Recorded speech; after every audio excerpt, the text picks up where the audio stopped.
All right, today we are going to go through the mug bundle, and we're going to make several mugs from the mug bundle. This is the first group of pottery ribs that I made, and they still hold up under time. A lot of people like them still, and I like them too. If you're looking for good, consistent shapes, profile ribs are really helpful for that.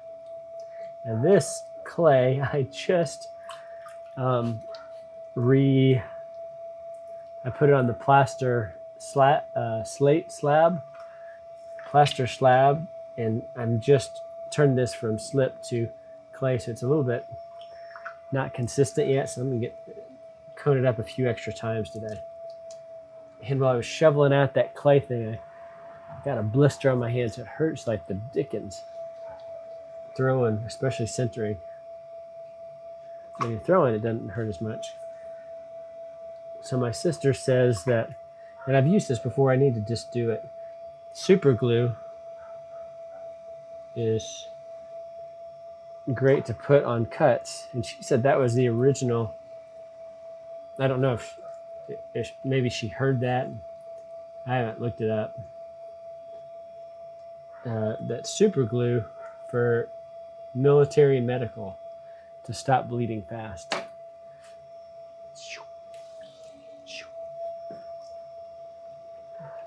All right, so we need 12 centimeters or 4 3/4 inches. Oh, I'm pushing it to the edge there.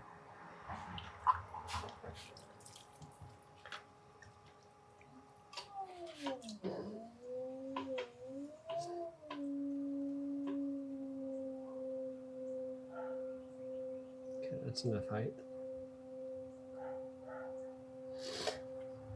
Okay, and which one do we want to do here? I should have talked you guys through that. But not quite enough height. I was.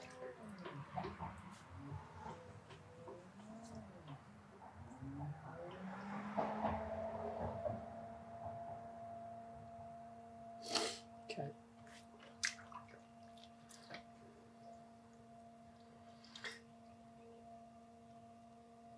So in general, when you're using profile ribs, I like to have a volcano shape where it's only touching one place at a time on the rib. So if you see here, like we're going to introduce it at the bottom, and they do make horrible noises. So sorry for that. And then I'm just working my way up the side here, really slow.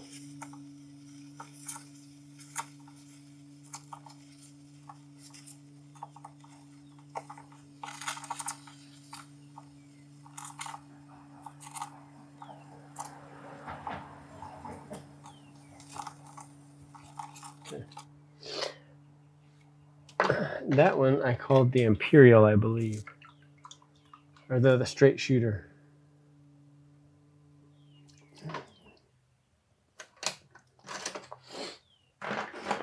I'm using a new pry tool here, which I like a lot better. Okay, so that's the straight shooter. You can see here,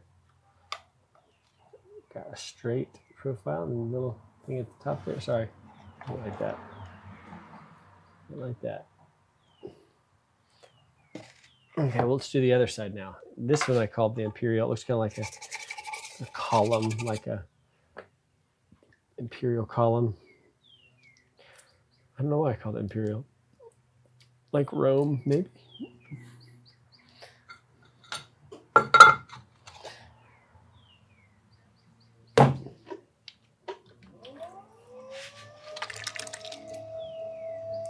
So my first motion is I'm squeezing in and forcing it up. My next motion is I'm going to be pushing it all down. Well, this is going to be my wall hand. This is the top hand. And I want this pushing down, this constraining outwardly, because we're trying to push it all towards the center. But as I go down there, I'm trying to get that good and stuck to that bat. And I just this was liquid clay or really, really wet clay, and I just put it on the plaster slab out in the sun for about 30 minutes, an hour. And then I rolled it up and I kind of wedged it a little bit. So it's not all consistent. It's some parts a little drier than others, and that's harder to throw with. But if you cone up a few times, that usually takes care of it. Okay, let's get it centered here.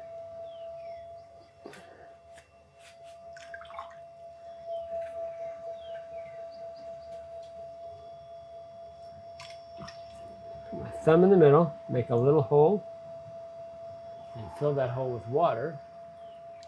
And then you stick your both thumbs in, you make a V it out like that. And then I take this and I push my thumb laterally and I'm moving it across to get it, pushing down and across to get that really flat. You can get it even more flat with a flat pottery rib. Now, depending on what I want to do here, sometimes I have these stamps that are I call them secret message stamps. And if I do that, I want this base really flat. A lot of times, just because I like this, I know a lot of potters don't, but I like to put that little swirl in there because I think it is really cool. I know a lot of people don't, but I do. Okay, and when you're coning, when you're pulling those walls up, you slow the wheel down, and then you put your hands together so they're acting like one unit. The inside hand is pushing out, and the top hand is pushing kind of up and in. You want to keep your walls wet, inside and outside, and you're pulling up and in. You're making a volcano shape because centripetal force will make you want to try to get that out. And sometimes I like to keep this sponge in my hand as well, just to have a little extra. Okay, that might be, I'm guessing 11 and a half. That's right at. Okay, that's good. Now, because we're going to angle in a little bit, we're going to get a little extra height because the bigger the circumference, go just a little bit higher, not much, just a little tiny bit. I'm going to kind of go in and get this in here. When you make the circumference less, then it's going to get taller, right? So kind of narrow that. And then I'm going to get this one. We're going to use this imperial one right here. You see that? That's about right, the right height, right? So I'm going to dig it in at the bottom first. Okay, and I'm just going to go up the top, tracing with my inside hand. I'm like just tracing in the inside. I'm right in the middle. I'm kind of pushing that to fill that out there. And now I'm just going to keep going up here the side. And now I'm at the top. I want to get that bulb kind of filling out there.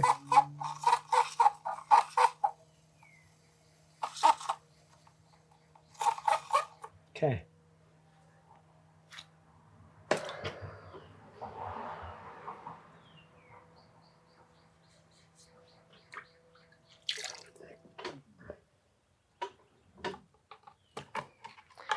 Now, my daughter calls that Dairy Queening it. And you stick it upside down like that. You can see here, so you can get all the junkies that are in there, chunkies. But that is a good profile. So here, I'm going to set it down here and show you again. That is that imperial shape right there like that. Okay. Okay, so that's the imperial. Let's keep going. Ugh.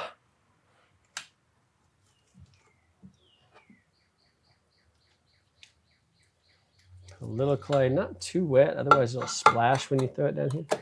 But I usually use about 1 pound, 4 ounces, or 1 1/4 pounds. But you can use all the way down to 1 pound for these. But I think if you're starting out, and this is 1 pound, 3 ounces. 1 pound, 4 ounces is a good amount.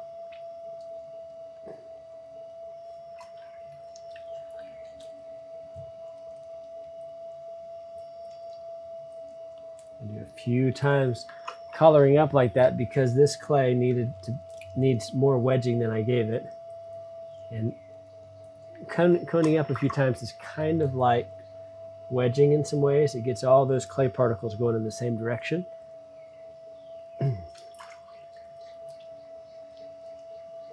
Now again, this is the mug bundle, and this is the 4 bundle set, but it could be the 2 bundle set too.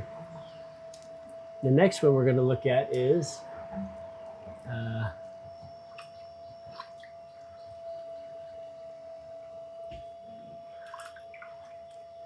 we'll do the barrel bulge next, or the hourglass, one of the two. Okay, so step 1, get it centered. Step 2, put a little dot in the center. This clay has some pieces that are not. Then you're going to V it out like that. Now I'm going to press, flatten out that base, my finger, and I'm also pressing down just to compress that base so that we don't have any cracks later. S-cracking is something you often have as a potter if you don't have good compression to your base. Okay, collar that in. Outside, coming in. Okay, I'm a little dry on those walls. I need to wet those walls a little more as I'm going up. You can feel it as you're doing it, so be aware. You want to slow the wheel down when you're pulling up these walls too.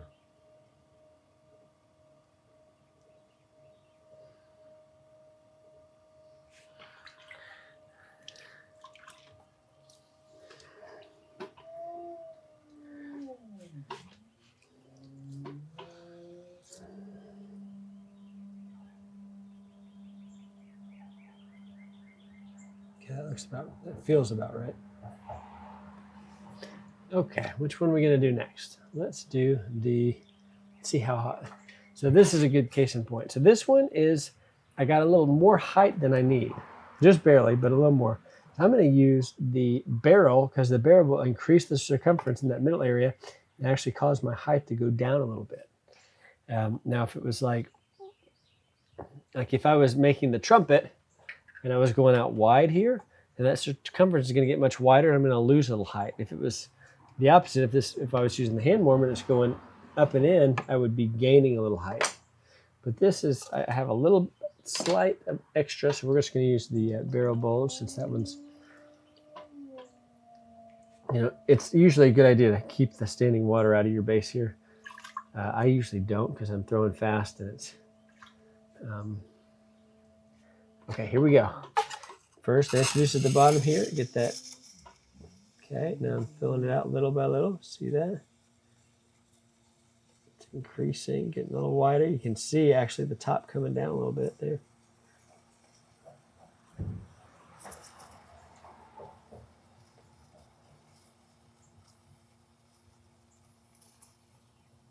A bit easy.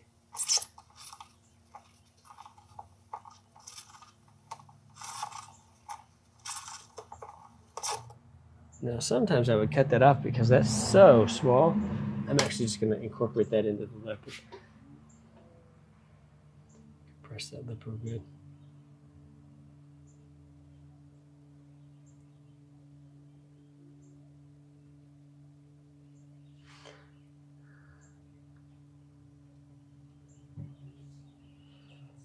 All right.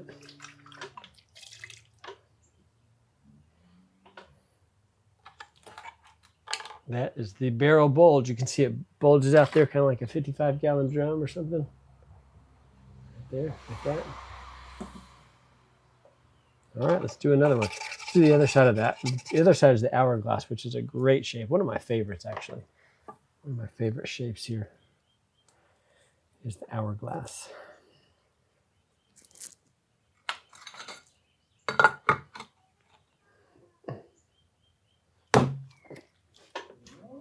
So first motion is wet. I'm squeezing together and moving it up. Squeezing it together, moving it up. It's called coning it up. And I'm pressing it down, getting it good and fast into that base. At the same time, I'm aligning all those clay particles from this newly reconstituted clay.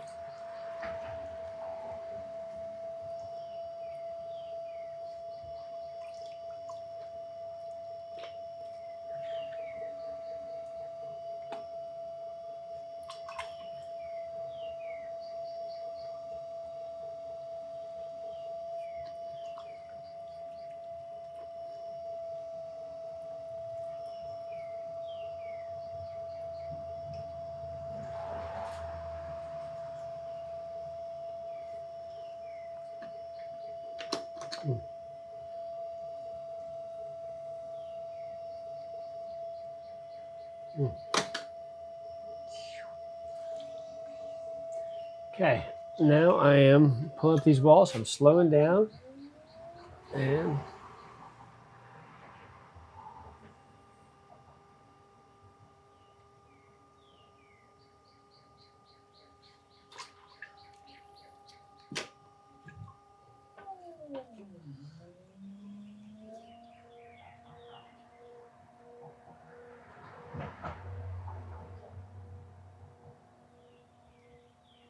okay. All right, I think that is going to be, oh, not quite. Thought it was enough.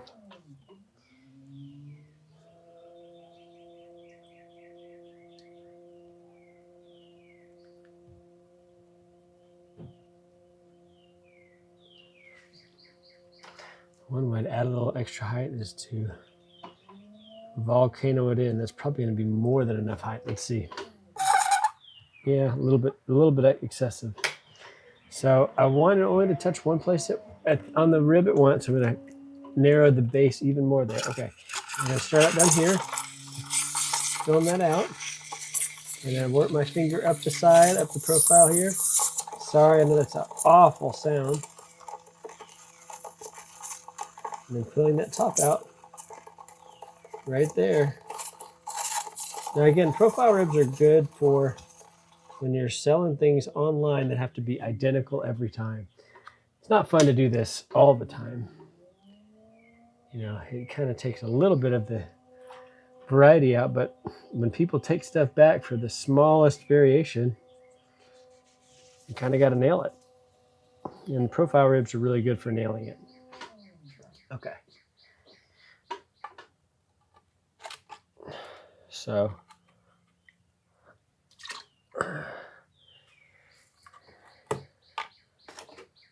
this is that hourglass shape right there.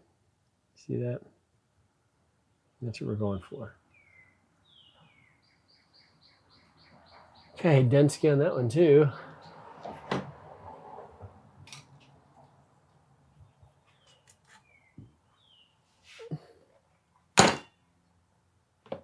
This is getting all dry.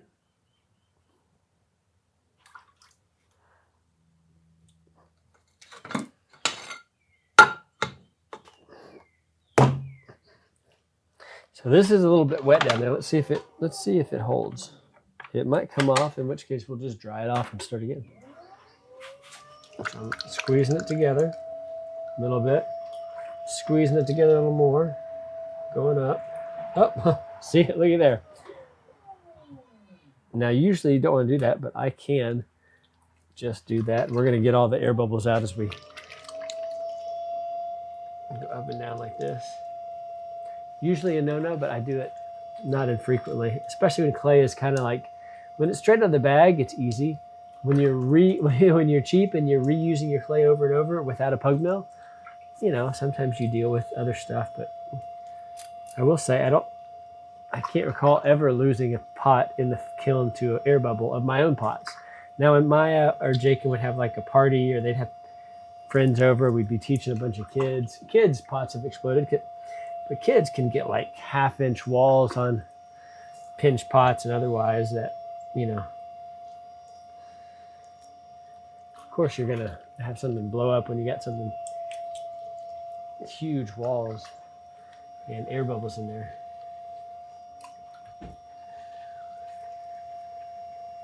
Okay.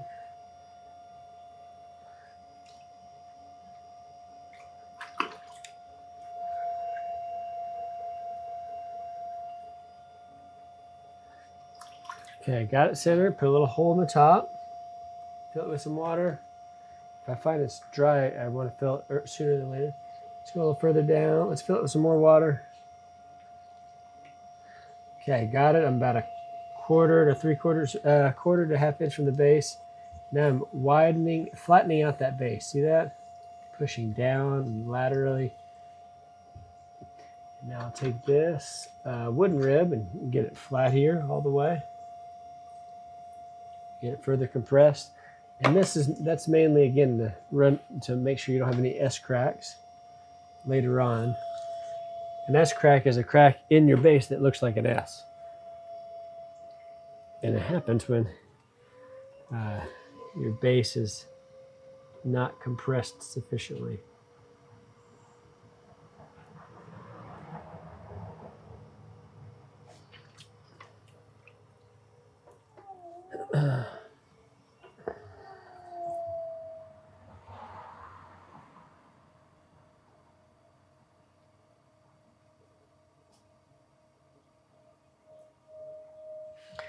Okay, so this one is called the hand warmer. And I love this shape. I called it the hand warmer because it's kind of like the kind of mug you want to wrap your hands around and warm them up in the winter. Okay, I'm narrowing the top because I only want that profile ridge to touch in one place at the bottom, and I want it to work its way up. So we'll start here. There we go, we got that good base. I'm gonna work it out. Go along that profile there. Now I didn't have quite enough up to the top, but you know what? I'm not gonna worry about it.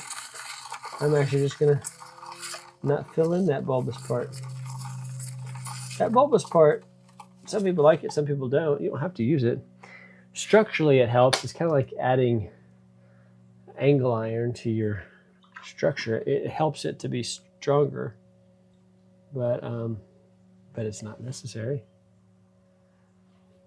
And you can even freestyle do your own. You know, just kind of like do a little like that. I'm going to do that, but that is the hand warmer shape.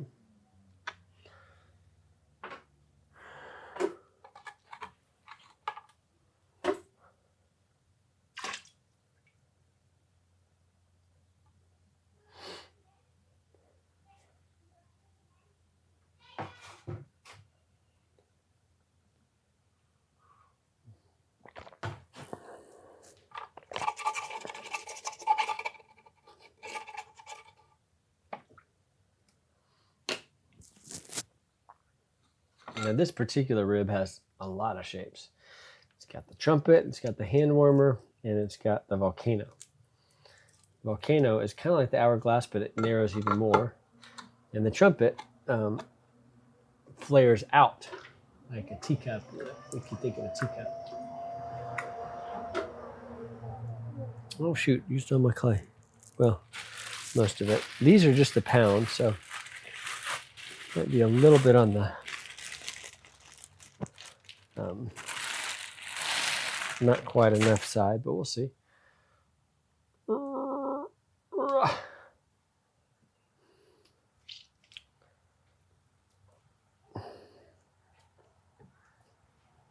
gonna wedge these real quick, just to get a good ball here.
These feel just a hair bigger than 1 pound 4 ounces or 1 1/4 pounds, but yeah, 1.7, 1 pound 7 ounces, 1.6 ounces.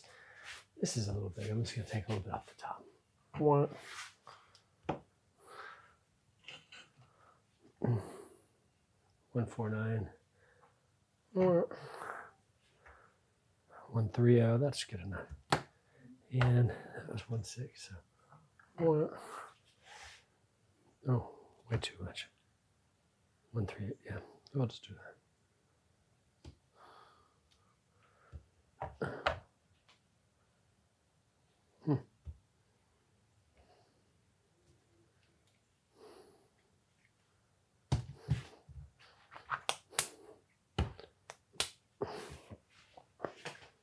All right.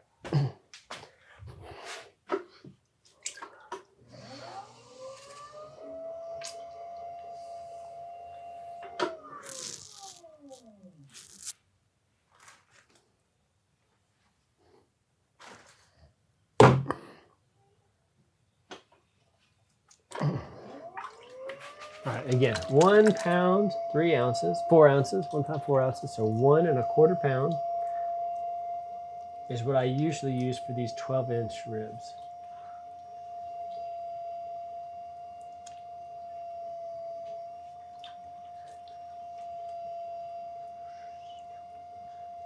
This clay feels great.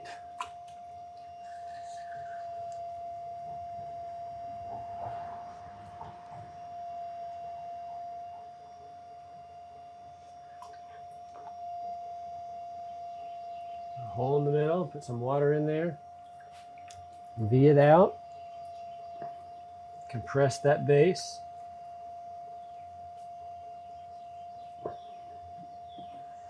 Wooden rib to compress it further. Collar it in, slow it down, pull up those walls. A little tuft of clay down there. Inside's pushing out, top side's pushing in and up. And we're just volcanoing it up, moving it up and in. And that clay coming in the same direction, trying to keep our fingers equidistant apart. I think we're right about 11 centimeters there. Yeah, so that could, for a volcano, this is probably almost ready. But for the trumpet, it would need to go just a little. I guess I could do the trumpet then. We'll just do the trumpet. So I got a little excess here.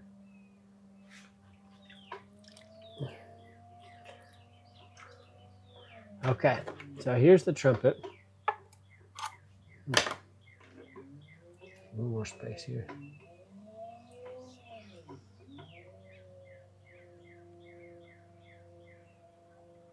Again, I know this is going to go out, so I can kind of pre-load that shape. Okay. Digging in here at the base first. And I'm just moving up the rib, little by little.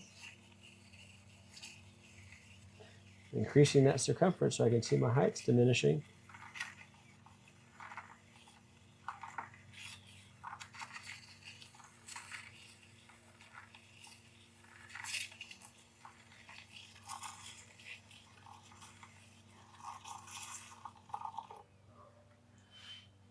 All right.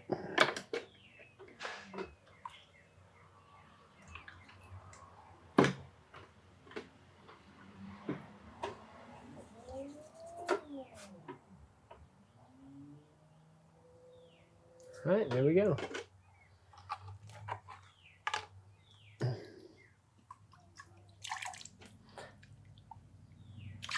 A few little chunkies in there. I'll make sure they get out. All right, there we go. So you can see that there, that shape, the trumpet flares out. Now your coffee will become colder sooner if you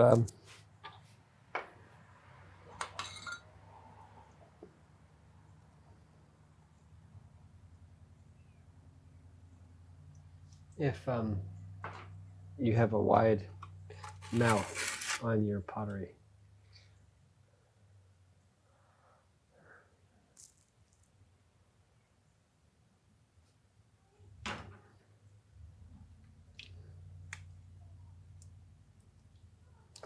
How are these wasps getting in here?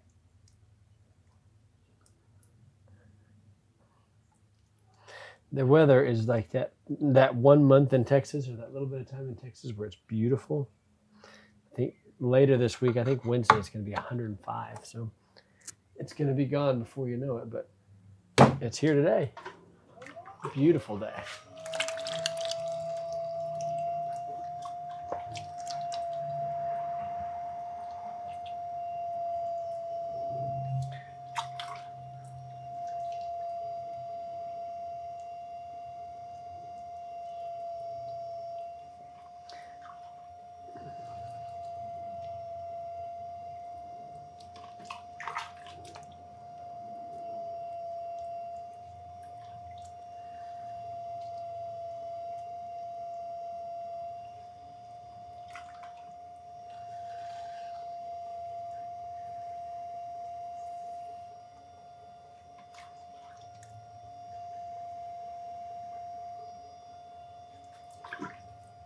Okay, a little hole.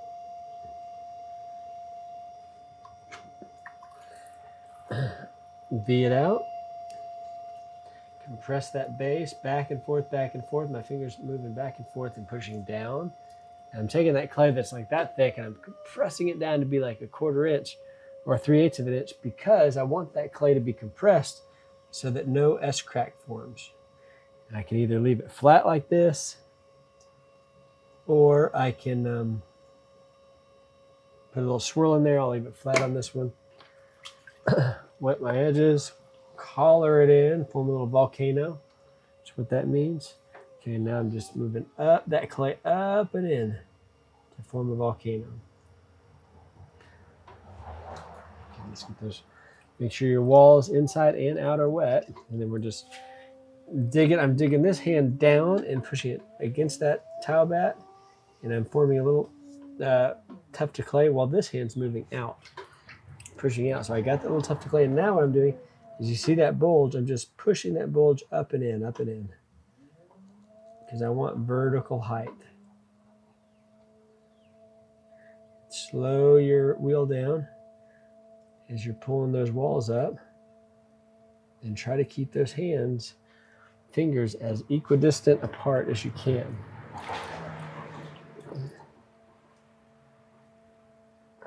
Okay, so I think this one is the volcano, if I'm not mistaken. So a little bit extra, that's okay. I'll show you how to cut it off if you have extra. So sometimes you don't nail the height perfect, and that's all right. So pushing that in, getting the base first, and then now here's what I don't like. I don't like that this is touching at the top and the bottom. So I'm just going to go ahead and collar this in here just a hair, just so it's not tempted to drag on the top while I'm trying to form it on the bottom. That's where it can snag and kind of get a little misshapen. Okay, so I got the bottom here. And then we'll go up the top of the wall real slow and form that top part. That little bulb of clay at the top. Boom, and we're done.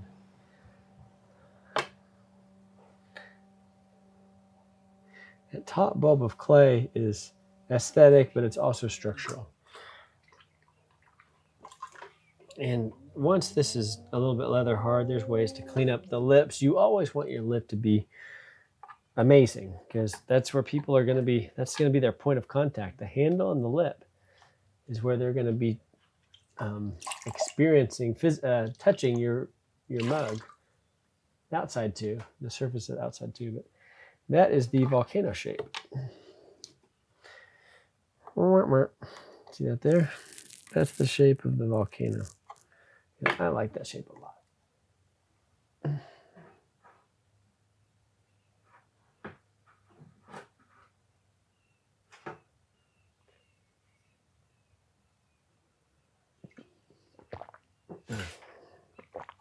All right, make sure this is still kind of roughed up down here. And I'm out of clay. I'm out of, am I? These are still good. It's been a minute since I used these. It's too small. That feels good. That feels good. Okay, this will work. And I have 2 left, so it's perfect. Okay, so far we've done the 3 ribs on this one, the volcano, the trumpet, and the hand warmer. You can also do it like this, just kind of a cool shape, but it's not, I don't really use that. We've done the imperial and the straight shooter, and then we've done the barrel bulbs out and then the hourglass which goes in. Now we're going to do the one that started it all. This is the Waco Tours rib. And why is it called the Waco Tours rib? Because I made this huge batch for a group called Waco Tours, which are friends of mine. Acquaintances, friends, I like them a lot. They're great people.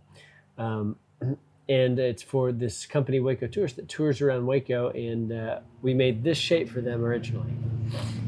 And then I lowered the profile a little bit and called it the Chemist because it looks a little bit like a chemist beaker. So we have the Waco Tours, and then we have the Chemist. So I'm going to show you those two real quick.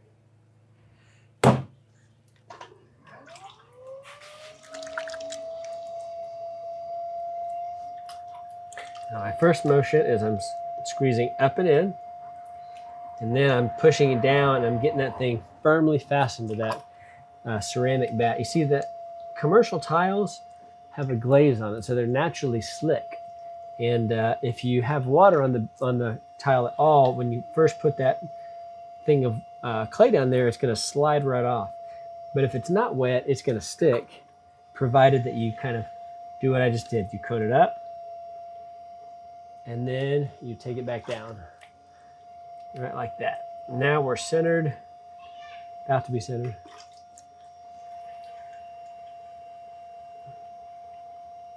And the clay particles are all going the right way. Okay, so I'm centered. Take my thumb, go right at the base, got a little mushroom shape. This is all from Simon Leach, who taught me how to throw many years ago online. He taught me online. Okay, got a hole, and I'm gonna V it out. This is, I think he calls it the 7 stages of throwing a cylinder. I'm flattening out that base with my thumb, pressing down. Taking my wooden rib and compressing it further. You want to keep it wet or things will start to get wonky. Okay, and I'm going to collar it in, and I'm going to go vertical with it.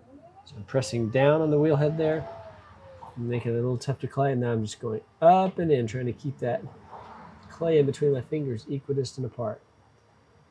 You want to not push it too hard, or you'll wind up tearing that top part off.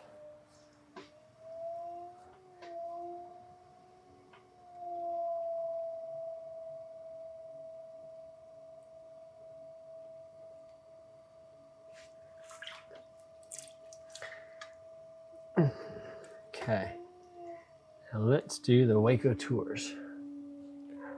It's this one. Okay, so I'm going to dig in first. Again, we want, if I leave it out like this and I push it out, that's going to be coming way out far with that. I'm going to push in here a little bit at the base. I'll show you what I mean. Get that base as much in as I can real quick, so that I have a little bit of a, yeah, I want to make sure that this is not too wide, because otherwise it'll be dragging at 2 points. Okay, here we go. Pushing out, nice and slow. Working my way up, getting in that top part there, boom. Making sure it's fully formed here. And I'm going to call that done. Let off slow so it doesn't get oblong at all. Okay. Let's get that look nice. Get that base. And pry it off. Do the Dairy Queen. And that, my friends, is the Waco Tours rib. This is the one that started the whole process for me of doing profile ribs. Actually, there was one other called the tulip rib that was also in these early stages, and I realized, wow. Well, what I realized was, one, in order to nail this shape every time, especially as someone who was new, I needed to have a jig, some sort of a template. And two, I saw that people in the big studios up in the Midwest were doing that exact thing. They had one of those. It's like, what is that thing called? And then I never saw anything. So I just said, it's a profile rib. I think I saw someone somewhere call it a profile rib once. It's like, that clearly is its name because it's defining the profile. Does that make sense? They probably have a name for it in like the Deneen's and the Gray Wolves and the big potteries in the Midwest, but they didn't give it away. They keep their technology kind of close to them. One group, I think Deneen, the secret sauce is getting the like they do these logo mugs, and they're super cool. And they're 3D printing something, and then they're using a press, like a heat press, maybe with plaster. I'm not sure how they're doing it exactly, but they're getting these beautifully high definition medallion stamps on their mugs, and they're just gorgeous. And they charge a premium for their mugs, but they're so good. Okay, now this one is the Chemist. This will be the last rib we're showing today. And again, this is part of both the 2-bundle set and the 4-bundle set of the mug ribs. Getting that base good compressed down there.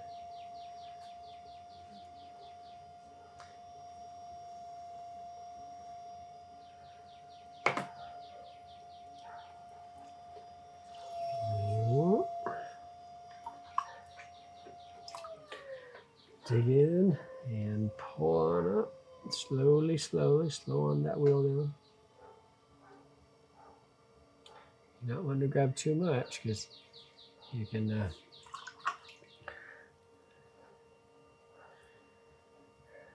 make them a little short still. Yep.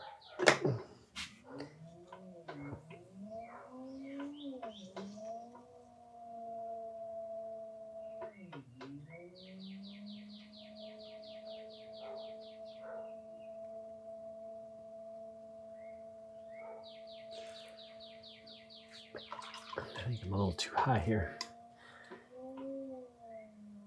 but I'll show you how to cut it off. Okay, so let's get this Chemist one here. Oh, way high. Okay, so I'm down here, filling out that base, working my way up. You can see how the base of this one's much lower. The curve at the base. Okay, now I'm filling up that top part slowly, slowly.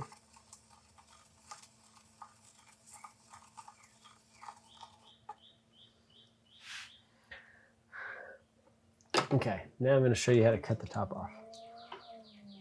You grab your needle tool, and you just find that little ledge right there, and you bore through really slowly. Just go through real slow, and once I feel it pressing through, I stop, take it on off.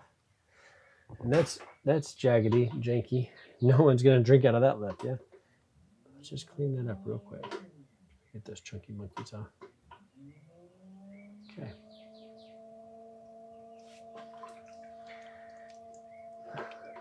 Clean up that one more time here.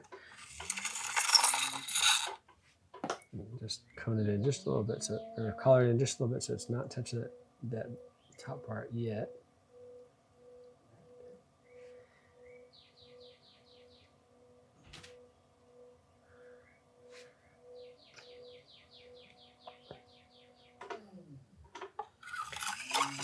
Got that down there. That's good. Sides are good. And now really slowly on the top. That's all we're going to do right there like that. And we are done. Pull off real nice and slow. Okay, that's it. Let's work this lip. Get this lip nice.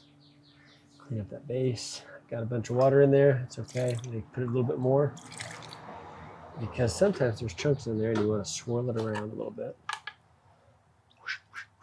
Get them going and then dump them out. Oh, okay, good. Okay, looks great. And that, my friends, is the Chemist. That's the last profile that we're going to do today. Now, this is also in the 2-rib bundle and the 4-rib bundle. the chemist. Okay. 1, 2, 3, 4 ribs in the 4 rib bundle, and these 2 in the 2 rib bundle. Let me know in the comments if you have any questions. Let me know, and I'm happy to help. And thanks for watching.